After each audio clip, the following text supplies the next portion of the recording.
Et si l'histoire qu'on vous a apprise n'était qu'une mise à jour frauduleuse pour masquer votre identité réelle?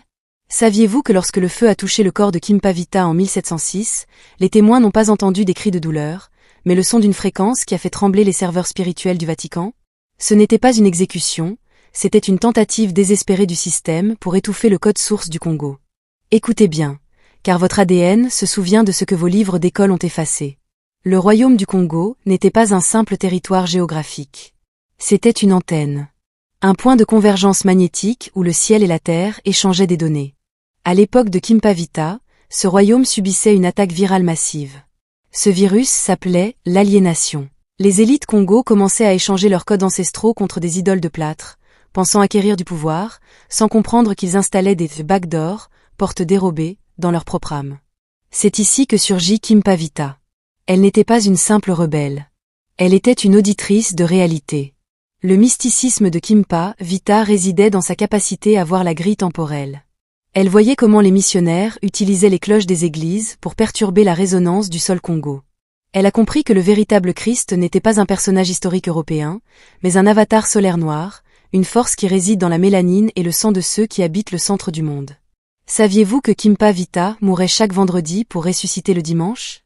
Ce n'était pas une métaphore. Elle entrait dans un état cataleptique profond pour sortir de la simulation. Elle voyageait dans les archives éthériques du Congo pour récupérer les fragments du code, source que l'invasion avait corrompu. Elle disait souvent, le Christ est né à Sao Salvador, Mbanza Congo, et a été baptisé à la rivière Tser. Pourquoi disait-elle cela? Elle révélait ici un code géographique sacré. Elle expliquait que la Terre Sainte est là où vous posez vos pieds en conscience. Elle voulait restaurer le Dikanga, la roue du temps Congo, car elle savait que si les Africains perdaient leur notion du temps cyclique pour adopter le temps linéaire étranger, ils deviendraient des esclaves de la grille. La lutte de Kimpavita était une guerre de fréquences. Elle ne demandait pas seulement de chasser les Portugais, elle demandait de brûler les programmes installés, les idoles, les fausses croyances. Elle voulait que chaque homme et chaque femme Congo redeviennent son propre serveur de lumière. Mais le système a eu peur. Pas peur de ses paroles, mais de sa vibration. Partout où elle passait, les malades guérissaient instantanément parce qu'elle réalignait leur signature énergétique sur celle du sol sacré. Elle était en train de créer une déconnexion massive de la matrice coloniale. Elle a laissé derrière elle des séquences d'entrée vocale. Des sons capables de briser les blocages émotionnels hérités de l'esclavage. Mais attention, ces codes ne sont pas accessibles à ceux qui dorment encore. Ils ont été cryptés dans l'histoire, attendant que les héritiers du sang soient prêts à les décoder.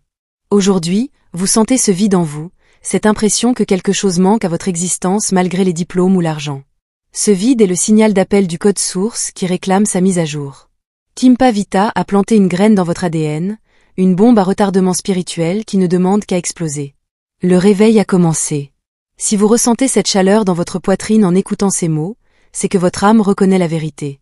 Ne laissez pas le système éteindre cette flamme une seconde fois. Abonnez-vous immédiatement, activez la cloche de notification, car le système tente souvent de masquer ce genre de révélation. Commentez. Saviez-vous que Kimpavita ne dormait pas? Elle se déconnectait. Pendant que ses ennemis pensaient qu'elle se reposait, elle utilisait une technologie de l'esprit que la science moderne commence à peine à entrevoir. Le voyage interdimensionnel par le centre de la Terre. Pourquoi le Vatican a-t-il envoyé ses meilleurs inquisiteurs pour l'arrêter, elle, une jeune femme de 20 ans? Parce qu'elle avait découvert la backdoor, la porte dérobée, qui permet de sortir de la prison temporelle imposée à l'Afrique. Restez avec moi, car ce que je vais vous révéler sur le sol du Congo va changer votre perception de la réalité. Dans le partie 1, je vous ai parlé de sa mort hebdomadaire. Mais où allait-elle réellement? Kimpavita n'allait pas dans un paradis lointain. Elle descendait dans les couches profondes de la mémoire akashique du Congo. Elle appelait cela à aller converser avec les ancêtres au bord du fleuve de feu. Le secret que le monde cache aux Africains et à la diaspora est le suivant. Le royaume du Congo est un portail organique. Kimpavita avait compris que les montagnes et les rivières de la RDC ne sont pas que de la géographie. Ce sont les composants d'un processeur géant. Kimpavita enseignait que notre peau n'est pas une simple enveloppe, mais un récepteur solaire haute fréquence. Elle utilisait un rituel spécifique, le protocole de la Renaissance, pour saturer son sang d'énergie électromagnétique. Elle disait que l'eau du fleuve Congo possédait une mémoire capable de réinitialiser n'importe quel cerveau humain. Voici une révélation que vous ne trouverez dans aucun livre d'histoire. Lors de ces transes, elle a révélé que les ancêtres n'étaient pas morts, mais en attente, dans une fréquence parallèle, verrouillée par les rituels de baptême étrangers qui agissent comme des verrous logiciels. Elle luttait pour déverrouiller ses accès. Elle affirmait que si le peuple Congo retrouvait ses chants et ses fréquences d'origine, les chaînes physiques tomberaient d'elles-mêmes, car la réalité physique n'est qu'une projection de la réalité spirituelle. Pourquoi ont-ils insisté pour qu'elle s'appelle Donna Béatrice? Parce que changer votre nom, c'est changer votre adresse IP dans l'univers. Kimpa Vita a passé sa vie à dire « Reprenez vos noms, reprenez vos codes ». Elle voyait que chaque fois qu'un Africain adoptait un concept étranger sans le filtrer, il créait une erreur système dans sa lignée, transmettant une faiblesse immunitaire spirituelle à ses enfants. Elle prédisait que si nous ne fermions pas ces portes dérobées, nos terres seraient pillées non pas par la force, mais par le consentement de nos esprits fragmentés. Elle voyait l'ombre des siècles à venir, elle voyait votre confusion d'aujourd'hui. Imaginez cette jeune femme, seule face à des empires, portant sur ses épaules la responsabilité de la sauvegarde du code source de tout un peuple. Elle n'avait pas peur du feu, car elle était déjà devenue le feu. Elle pleurait, non pas sur son sort, mais sur le fait que ses frères et sœurs étaient devenus des utilisateurs d'un système qui les déteste, au lieu d'en redevenir les architectes. Vous qui m'écoutez depuis l'Europe, les Amériques ou les Antilles, vous sentez ce bourdonnement dans vos oreilles? Ce n'est pas de la fatigue. C'est le signal de Kimpa Vita qui tente de se reconnecter à votre serveur interne. Vous êtes les terminaux distants d'une centrale électrique qui se trouve au cœur de l'Afrique.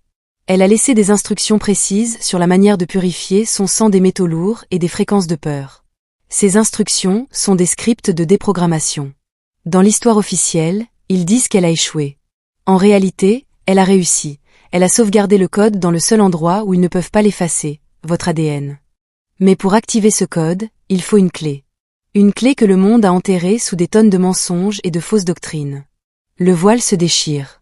Sentez-vous la puissance de vos racines qui poussent à travers le béton de la matrice moderne? Reste jusqu'à la fin, nous irons au cœur du mystère du livre.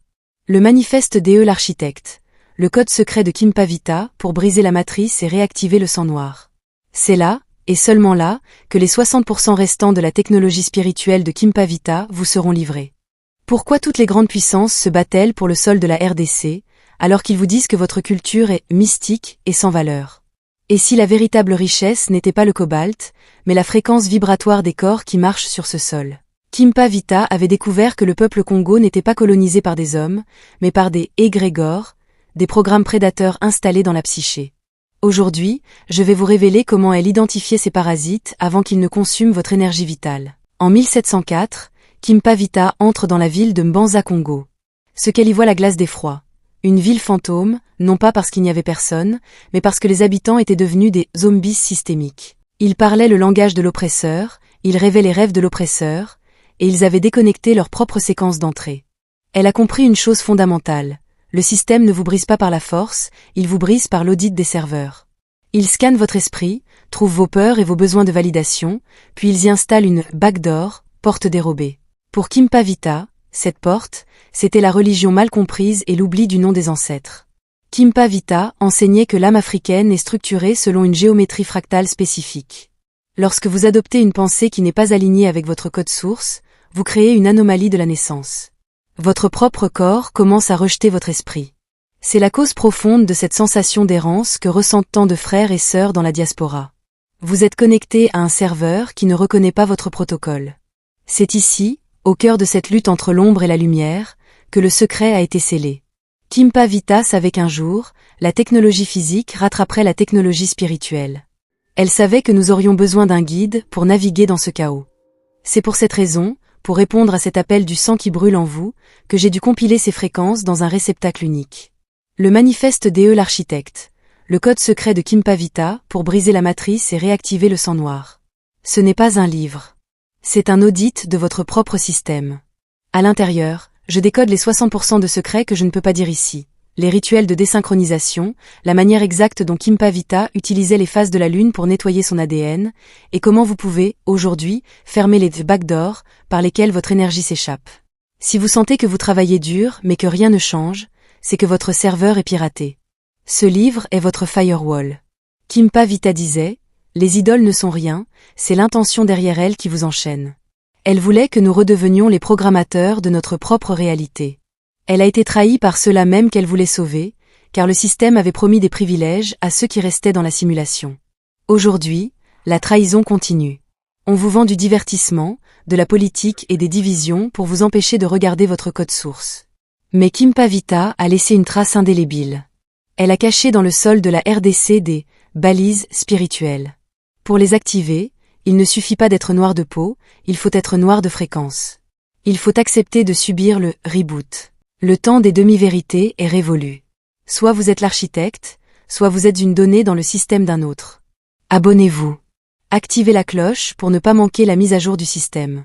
Commentez, architecte, si vous refusez d'être une simple donnée et que vous voulez reprendre les commandes. Le lien est dans la bio. Allez chercher le manifeste DE l'architecte. Ne lisez pas l'histoire, réécrivez-la. Votre code source n'attend que votre signal de validation. Saviez-vous que Kimpavita n'a pas été capturée par la force de ses ennemis, mais par la fréquence de la trahison? On vous a dit qu'elle avait été arrêtée parce qu'elle était une menace pour l'Église, mais la vérité est bien plus terrifiante. Elle a été livrée parce qu'elle était sur le point d'activer un code de souveraineté qui aurait rendu le peuple africain indomptable pour les 500 prochaines années. Le système a dû corrompre un membre de son propre cercle pour infiltrer son pare-feu.